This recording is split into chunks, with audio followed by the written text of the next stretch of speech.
And we are in Monaco Yacht Show week. Technically, it's Monday. By the time this podcast episode comes out, it'll all be over. But I'm sat here with lovely Laura from ISWAN. And you've just got here from the UK. No, from the middle of France. Yeah, right? from the middle of France. Yeah, and then before that it was Sweden, and now you're down for Monaco Yacht Show. Exactly. Yeah. I've seen a lot of stuff on social media at the moment. It's particularly on LinkedIn. Obviously, we love a bit of LinkedIn. But a lot of stuff talking about how Monaco Yacht Show is pricing out like organisations like yourself, because ISWAN is an NGO, and lots of startup entrepreneurs, but also lots of crew. I mean, you guys as an NGO, do you struggle choosing like which yacht shows to go to? Oh, absolutely, yeah. So ISWAN, as you say, is an NGO. We have a multi-funding model. So that means that we rely on money from grants and from different foundations and funds that support some of our projects. But we also rely on donations from the yachting industry, for example, to support our yachting projects. And so that we are able to attend a lot of the shows, we actually have to seek out funding from corporate partners. And some of the shows, first of all, are in locations that make them very, very inaccessible. I mean, look at the price of the hotels in Monaco this week. But second of all, the shows themselves can get to be very, very, very expensive. If ISWAN didn't have partners to rely on within the yachting industry, we simply wouldn't be able to go to Monaco. It's as easy as that. Monaco's like €700 per day or something now.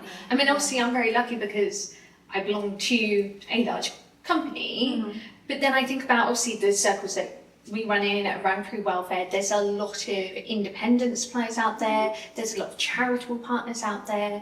And I think a lot of them are trying to kind of connect with crew at yacht shows, but they can't afford to go. And I honestly don't think crew can afford to go anymore.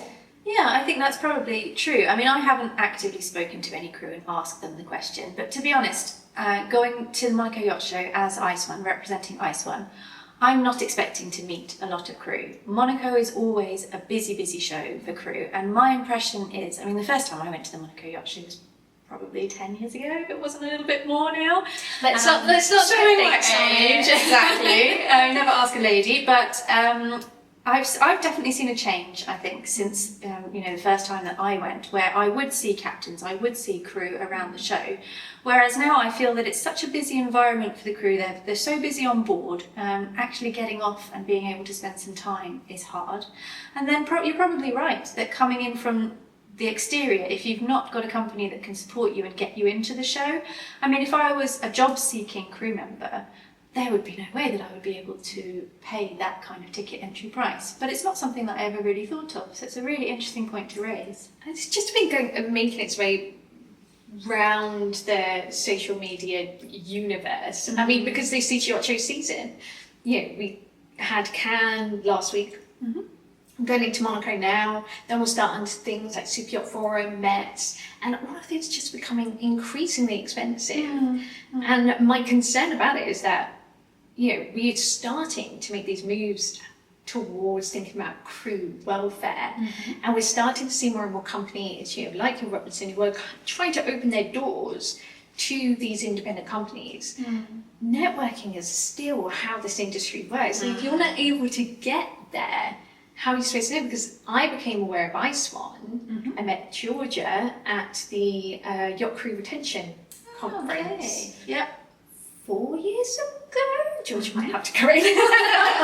But that's where I met her, and I met Emma from Season Mind. Okay. We all met at that conference because that's where that networking takes place. And now what we're seeing, Hill Robinson are a member of ISWAN. We have our commission helpline through you guys, and it's all grown from that first interaction. So for those people who don't know, can you explain what is ISWAN? Yeah, absolutely. So ISWAN is an NGO, HQ in London, but our staff all work remotely. We have regional offices as well in the Philippines and in India. And what ISWAN does is work to improve the health, safety and well-being of seafarers all over the world. So that's across all maritime industries, including commercial shipping, cruise ships, but we also have a project which is the Welfare of Yacht Crew project. Now, ISWAN offers core welfare services, which are there to support the well-being of seafarers and crew. And one of those is our helpline, which is 100% dedicated to Yacht Crew, and that is Yacht Crew Help. So Yacht Crew Help is a confidential, multilingual, 24-hour helpline that is there to support yacht crew and their families as well.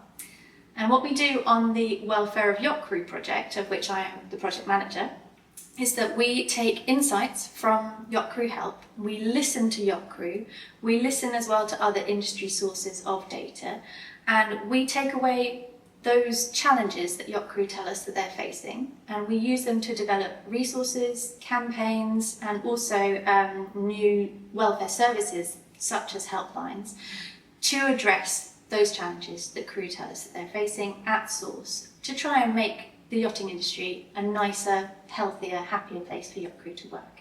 I mean, obviously, I'm a big fan of ISWAN, I'm a big supporter of ISWAN. That sounds kind of weird when I say it like that. But, I mean, we've, not to make you repeat stuff, because obviously you and I have just come out of a Q&A session that you were doing with all of our stuff, because you are raising awareness of the Yacht Crew Helpline and ISWAN across the industry. It really has started to grow in the last couple of years. There's more members out there than ever before, but it's also raising that awareness of actually you do so many different things. Lots of people jump straight into that mental health side, and it's kind of the same problem we have across the industry when we talk about wellness, when we talk about welfare.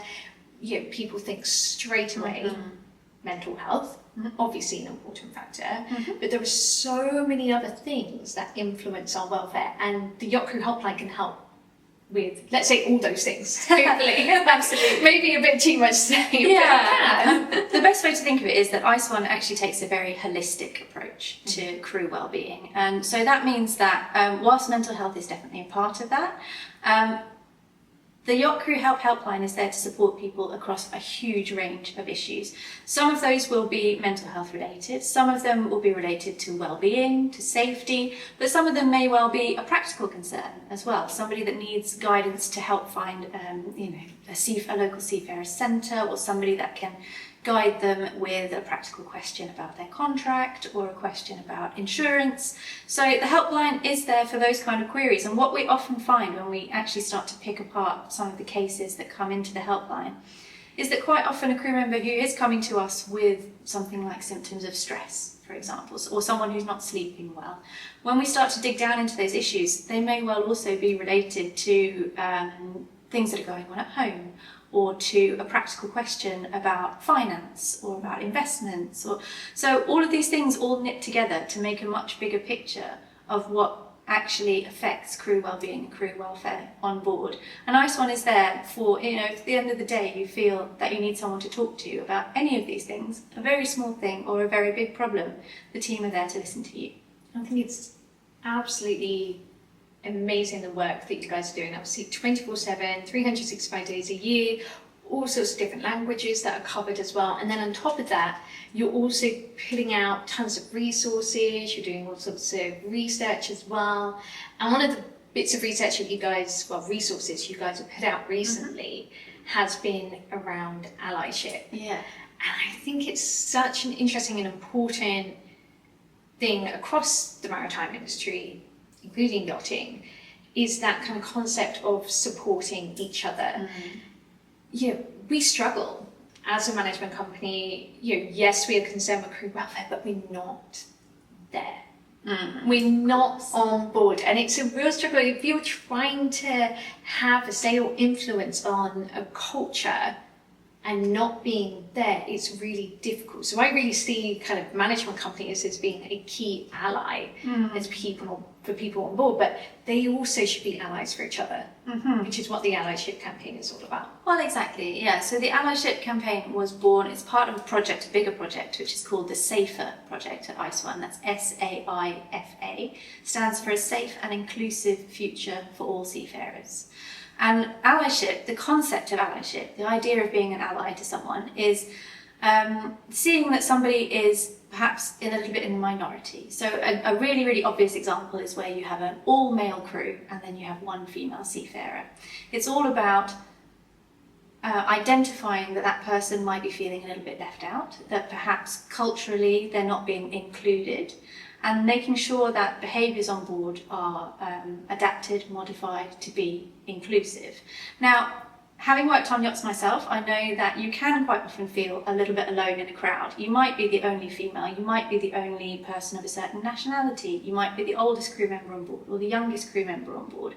And it has happened to me to sit there in a crew mess and think, do you know what, I'm not really feeling a part of the crowd today, no part of the team. And that, if that's something that perpetuates, that carries on, you really can end up feeling quite left out, quite excluded, alone, really.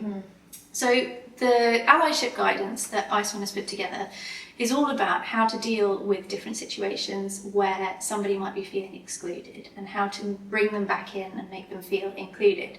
So there's all sorts of different ways to go about this, and I would thoroughly recommend everybody goes away and read the guidelines. But it's all about supporting one another regardless of rank. First of all, so you know, it might be a bridge officer supporting a laundry hand, for example, or it might be a motorman who's supporting the captain, because there's a sudden situation on board where somebody is not being included anymore. It's all about making sure that there's a culture on board where people feel that they can raise their questions and raise their concerns as well. And there's different ways you can go about this. There's guidance about directly bringing stuff up on board. So for example, let's imagine we're all sitting around in the crew mess, somebody makes a joke, and you can see just from looking at, you know, the person that's sitting next to you that they're not very comfortable with it. It's made them feel uncomfortable, they're not laughing along, or they're laughing but you can tell they're not finding it really that funny. There's direct techniques that then you can take in that situation to call out that bit of bad banter that's not quite landed right, to say, look, I think that wasn't quite appropriate. There's plenty of other indirect ways as well to go away and have a private conversation with somebody and say, you know, why did you bring that up? I'm not sure if that was quite right. Bring in other perspectives, bring in other people as well. So that's what all that allyship guidance is all about. Very difficult as a crew member though, if you feel like you are the only one who has a problem with that. And like you use the word banter, and that is definitely something that comes up. It's people, it's just banter. It's just a social conversation, you know, we're just trying to make a joke.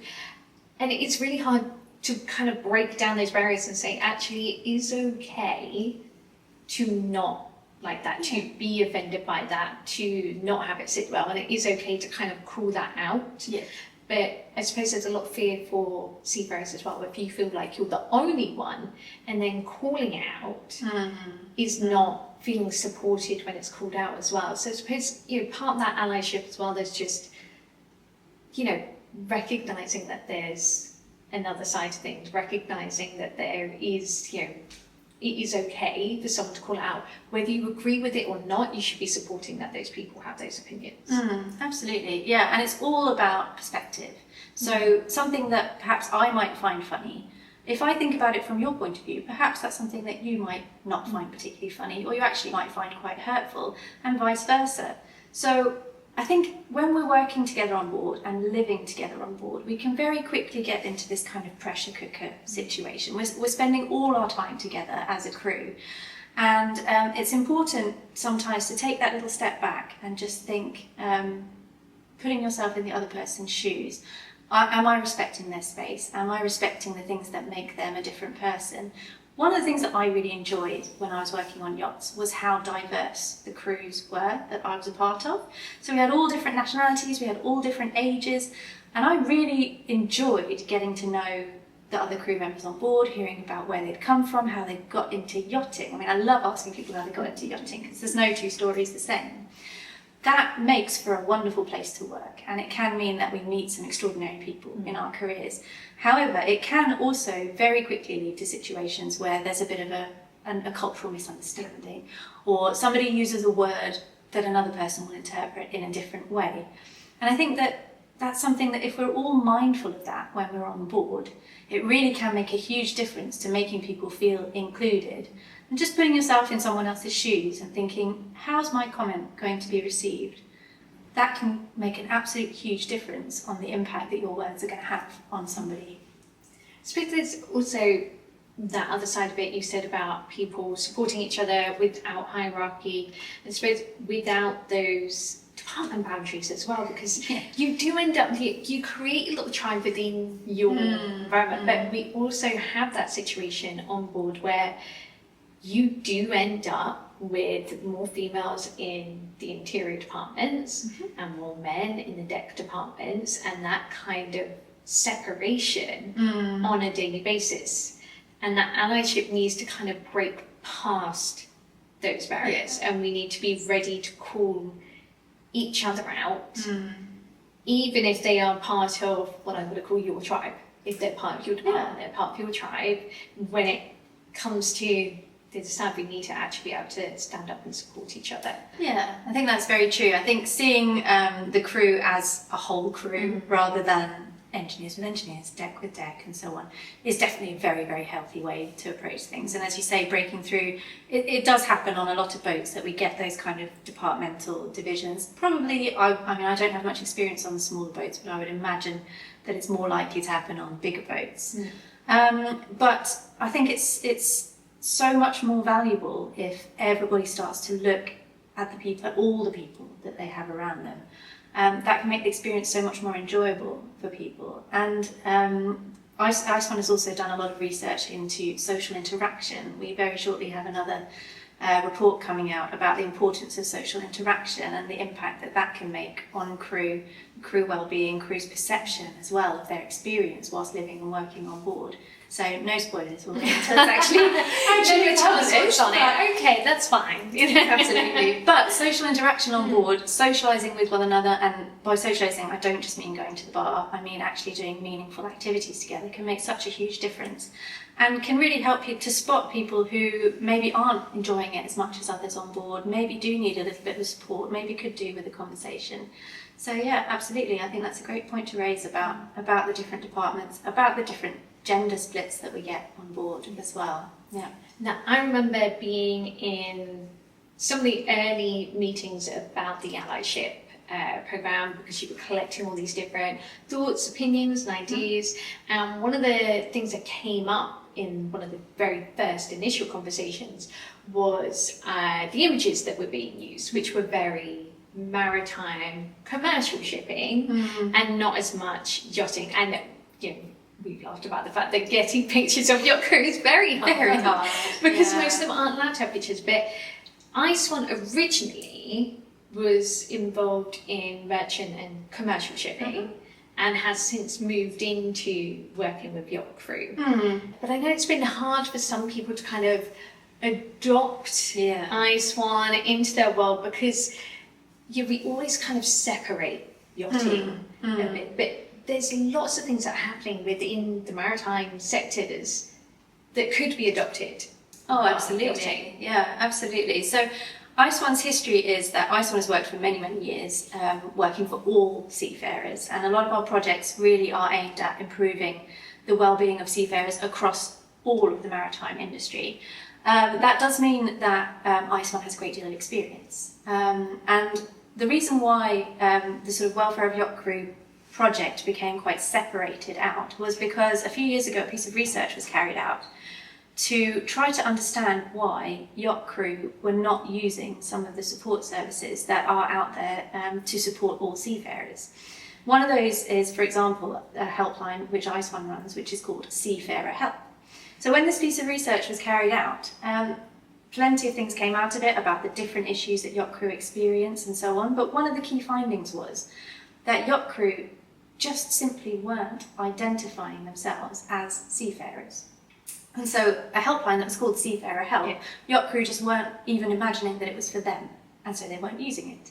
And that was why Yacht Crew Help in itself was actually born, to make it clear that it is a support service that is there for Yacht Crew. It's kind of amusing that they're not connecting with the word seafarer. Yeah, but when it's on their contract. Yeah, absolutely. So every crew member will have signed an SEA, hopefully, that says contractually, I am becoming a seafarer. But when we actually point it out, so many people that work in the industry go, do you know what? Actually, I can really understand why Yacht Crew don't necessarily associate themselves with that label. And but what that does mean is that ISWAN has a whole wealth of experience, many years of experience supporting those working at sea. And there are so many elements of that that do carry over into the yachting industry. Whilst I'm absolutely not denying that there are plenty of aspects to the yachting industry that are weird and wacky and unique, and it is this bubble that we all, if you've not been inside the bubble, it's quite hard to understand some of the things that do go on there. But there are plenty of projects, like the allyship project, for example, that those principles can absolutely apply in the crew mess on a yacht. There are other principles as well from psychology, from other areas of maritime, that are just as applicable to yachting as well. I mean, part of the reason that you joined as project manager for the yacht area is because you've got yachting experience yourself. Did you find, like, in the first few weeks / months that you were kind of educating them a lot on the nuances of yachting? Yeah, there is definitely an element of that, and that I think was part of the reason why the role was created and why ISWAN really wanted somebody who had yachting experience, was to be able to come in and explain some of those nuances, those things that are quite hard to understand if you're looking in from the outside. However, it's been very much a two-way street. I've learned a great deal about crew welfare from the team at ISWAN because they have such a wealth of expertise and such a lot of training to be able to respond to all sorts of different situations. There's continuous development at ISWAN. We're all continuing learning from one another. So whilst I would say, I absolutely did come in with some fairly specialist knowledge from having been in that environment, which I was so pleased to be able to share with the team, I've also learned a great deal from them. I mean, one of the nuances, that we've seen is obviously you put out your guidance for staying safe when looking for a job. And it's not really the same when you're talking about commercial or cruise industry and things, because they tend to go through a very clear application system. Whereas for Yacht Crew, they are literally going out, dock walking, sometimes on their own from boat to boat. And I remember having a conversation with someone at ISWAN about that, being like, well, this is how Yacht Crew sometimes find their first job. And they would never encourage any other seafarer to go out down the dock, like walking up to a cruise ship, handing out a CV, because it just comes with so many dangers. And I'm so pleased that they put that kind of guidance out there, but it really shows that they've paid attention to what's happening in the industry and they're responding to it as well. Exactly. So that is an example of one of the resources that came from insights to Yacht Crew Help and from other industry sources as well. One thing I should mention as well on Yacht Crew Help is 100% confidential. So if a crew member contacts us, they don't need to tell us the name of the boat that they work on. They don't need to even tell us their own name if they don't want to. The choice is totally up to the crew member. So when I talk about insights, what we look at on the Welfare of Yacht Crew project are trends in the data. So we look at the types of contact that come in, and we have a whole list of sort of tick boxes, if you like, which once someone has contacted the helpline, we will go through and say, right, that call was concerning stress, and that call was concerning family issues, for example. And we record those in terms of the numbers that come into the helpline. And that means that we can identify if in a particular time frame we're suddenly seeing a big uptake in calls about stress symptoms or calls about contracts, and then we can work with industry stakeholders to develop those resources to address those kind of questions, those kind of issues that are coming up to the helpline. And that resource that you mentioned in terms of safety while job seeking, it was in response to an uptick that we saw in issues around that. And when we started to dive into it and look and speak to other people around different aspects of the industry, there are so many websites that crew are using to get mile building experience, for example, that are completely unregulated. And so when we start speaking to the crew that have gone off on mile building expeditions, I suppose we could call them, some of those yacht crew or some of those crew are being massively taken advantage of and finding themselves in very dangerous situations. So it's not just the dock walking, it's also online safety, which is such an important thing. And it's the same thing as we see adverts coming up on social media, on Facebook, and it's not a recruiter, it's not an MLC certified source. Yeah, I mean, we had that recently over the summer that we sent across to you guys as well. So we have, stewardesses coming in and basically saying that they've been contacted by a recruiter who was asking increasing demands on the videos that they want to send them, increasingly skimpier outfits to send them. And when we looked into it, the website existed. It was all constructed by AI. And unless you are actually taking the time to look into that, or you're just someone who can look at that and go, yep, that's AI. Luckily, one of the stewardesses came in and she stopped it and she told us to let us know that this was happening, and we had others that came out who did send videos and stuff to them.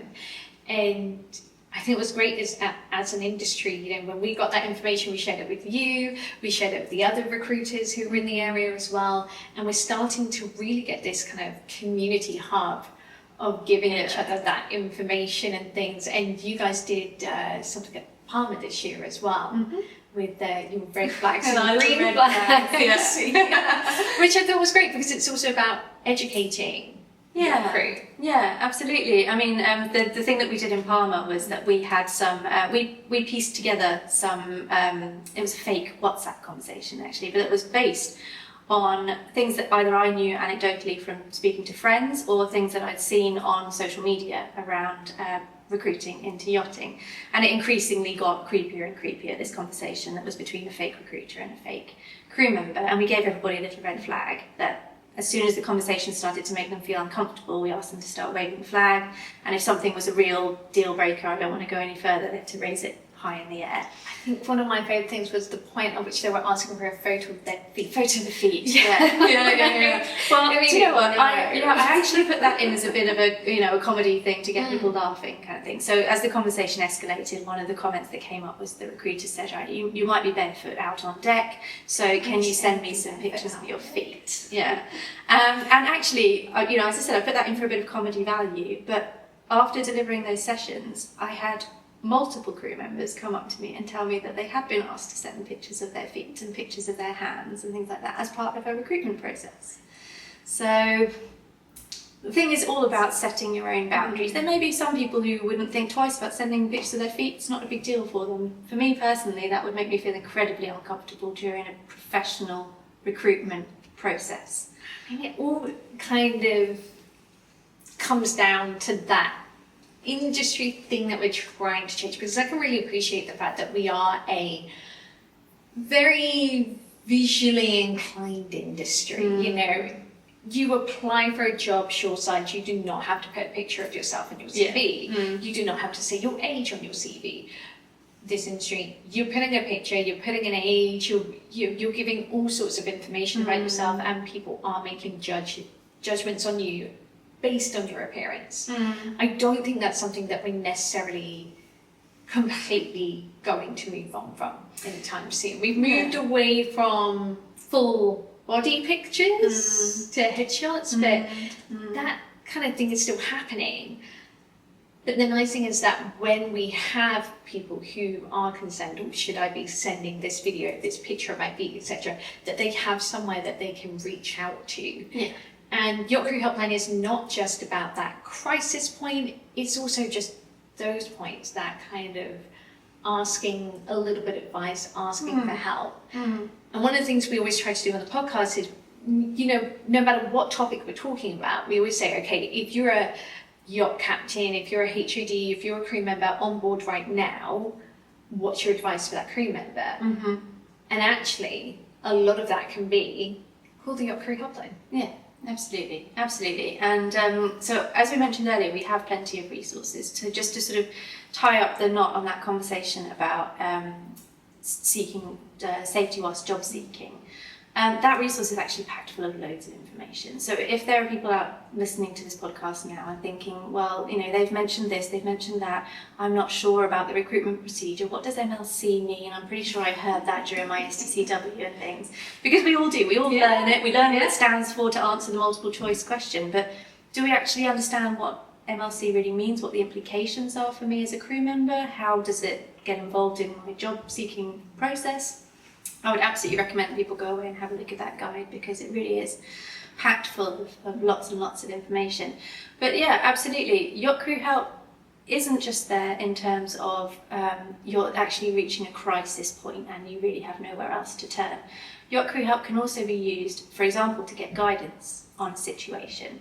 And we quite often see heads of department and captains actually contacting us in that kind of context. So heads of department and captains may end up, and actually it happens fairly frequently, having to support another crew member through a situation. For example, a crew member who's had a bereavement at home, or a dispute on board, or a situation where crew members come to them in tears looking for leadership, looking for support. And sometimes it's quite difficult to know what to say, and it's quite difficult to be able to provide guidance, to be able to provide resources. So that's one thing that people don't necessarily realise they can use Yacht Crew Help for, is to contact us and say, look, this is happening on board, I'm the chief officer, I'm the chief stewardess, I'm supporting someone through this situation. Have you got any guidance for what I can do, what I can say? And whilst on Yacht Crew Help we're absolutely not experts in everything, we also have a whole network of people that we work with. So if we don't have a full answer, or if we don't have a resource that can help that crew or that HOD that's looking for that support, we can put them in contact with somebody that can help with those things.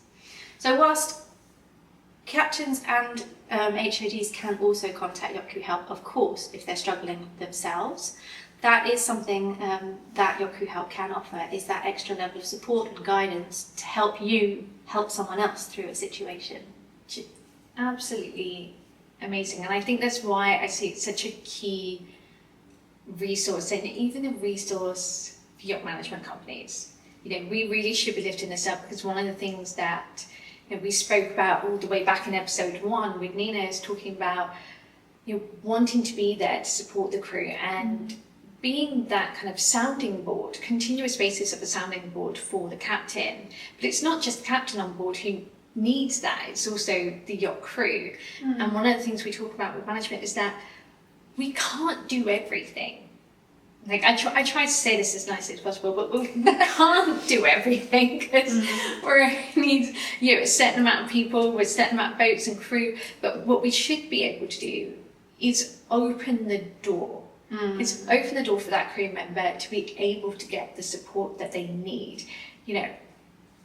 Take me for example, I'm one person, I could not possibly be that sounding board for the thousands of crew underneath Hill Robinson. It would not be possible. I would not sleep. Yeah. That's why Hill Helpline is 365 days, 24/7. Because that's how much support you're able to offer. But as management companies and the industry as a whole, we need to be recognising and promoting that awareness of the ISWAN helpline, which is what a lot of your campaign is about at the moment. Is raising that awareness, raising what it is that you guys do, the phone number, the resources, the membership. And I don't like to obviously brag, but obviously we were the first yacht management company to get a commissioned helpline. Thanks to yours truly.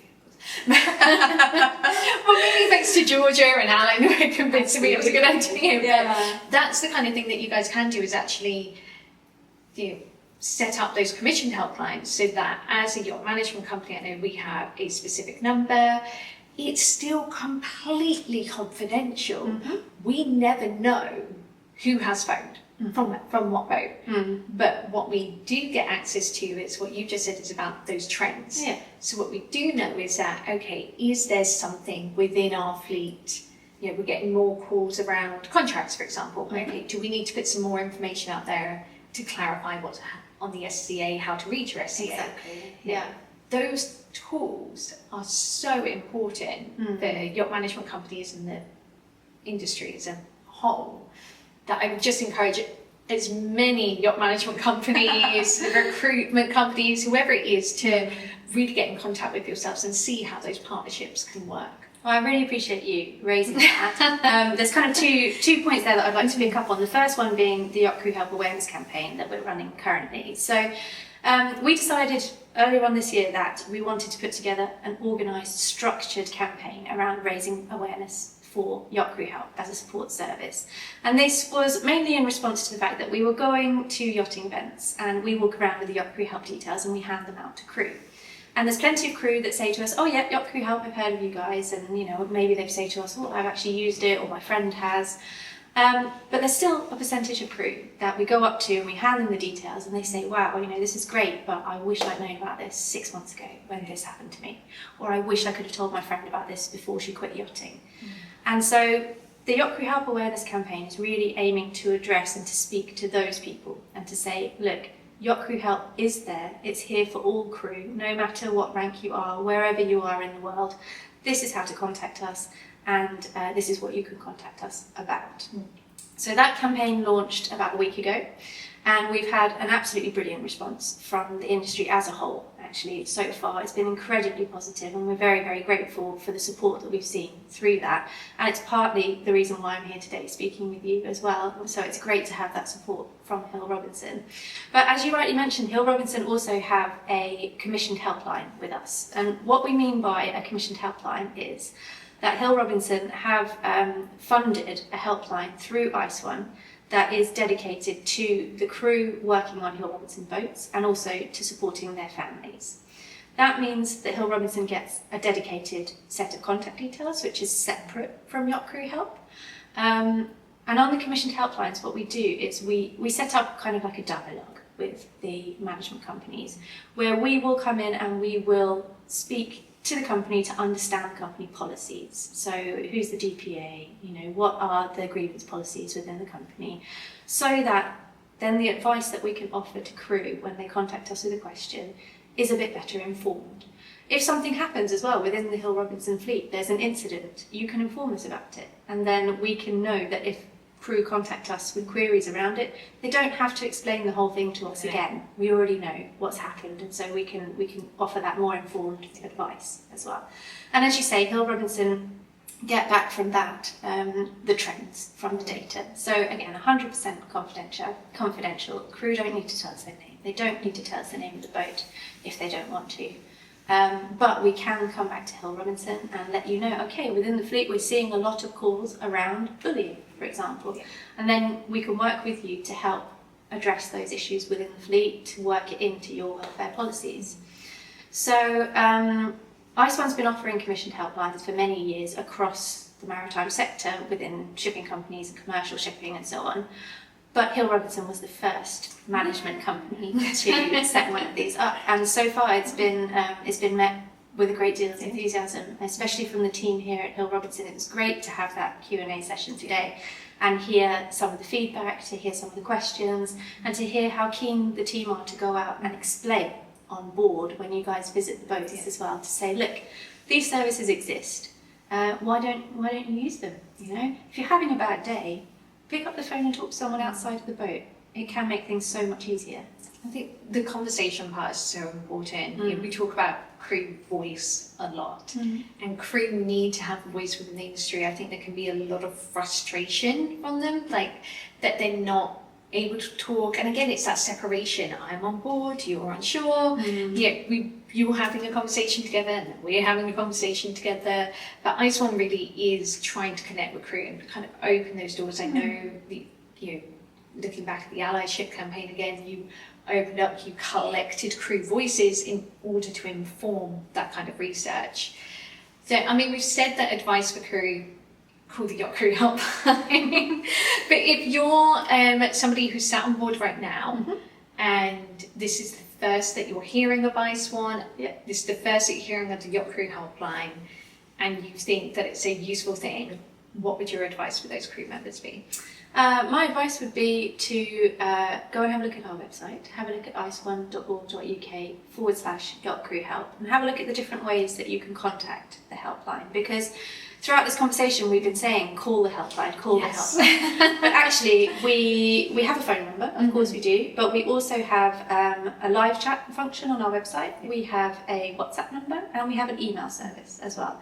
And this is something that is especially true of Yacht Crew, actually. When we look at the numbers of how people contact Yacht Crew Help, on yachts we see that people really prefer to use those written sources, so through WhatsApp, by email and so on.